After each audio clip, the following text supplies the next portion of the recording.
The dawn broke over Galilee with a sky painted in gold and purple.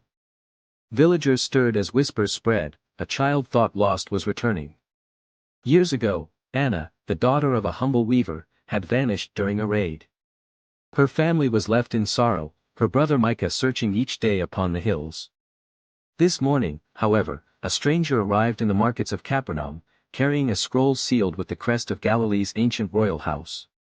He spoke words that stirred hearts: "The rightful heir of Galilee lives." Gasps rose from the crowd, questions swirled, and hope was reborn under the rising sun. Micah rushed through olive groves, heart pounding as rumors reached him. The stranger stood tall in the marketplace, scroll in hand, while villagers pressed closer. Then, from behind him, a thin figure appeared. Anna. Changed, gone, but her eyes, those eyes were unmistakably hers. She did not rush into her brother's arms. Instead, she stood silent, as if measuring both relief and pain. The crowd gasped. Micah trembled, torn between joy and disbelief. Could this truly be his lost sister? Anna finally spoke, her voice trembling. I am Anna, lost child of Galilee. But I owe nothing to crowns or titles. Murmurs swept the crowd. The stranger unfurled the scroll. Its royal seal gleamed in the sun. He declared that her return meant not just family restored, but destiny reclaimed.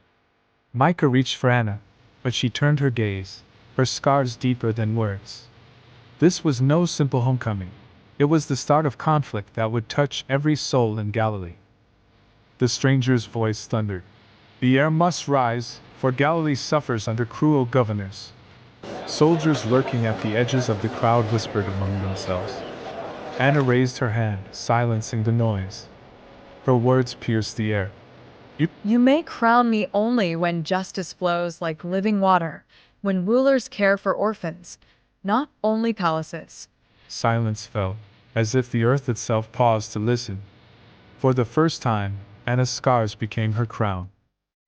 Night descended. Lanterns flickered as Anna walked the streets, villagers trailing behind her. She wore no crown, no robe, only the weight of survival.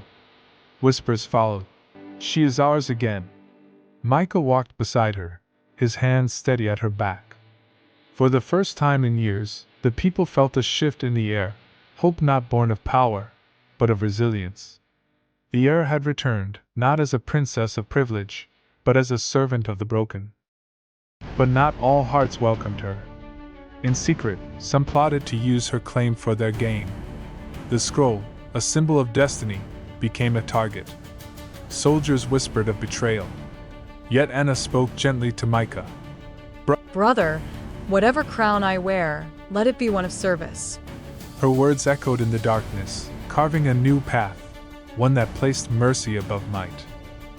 At dawn, Anna stood before the gathered crowd once more. Her words cut through fear. Power is not the crown upon the head, but the heart that serves. Some villagers cheered, others remained cautious. Micah's hand found hers. Together they faced the soldiers, who seemed torn between duty and conscience. A fragile hope flickered in Galilee. Change was not only possible, it had begun. The stranger watched silently, his mission complete. He had not come to place a crown but to awaken a people. Anna's voice rose. Galilee's future is not written in palaces, but in every act of compassion. Her words struck like fire to dry kindling. Mothers wept, children clutched their fathers' robes, and even the soldiers lowered their gaze. It was not a throne they awaited, but a revolution of mercy. Micah looked at his sister with pride. Years of searching, grief, and silence now gave way to something greater. Anna, he said softly, you were never lost. You were being prepared. She wept, not from weakness, but from strength finally recognized. The crowd drew closer, united not by law, but by love. For the first time, Anna smiled, not as a child lost, but as a leader found.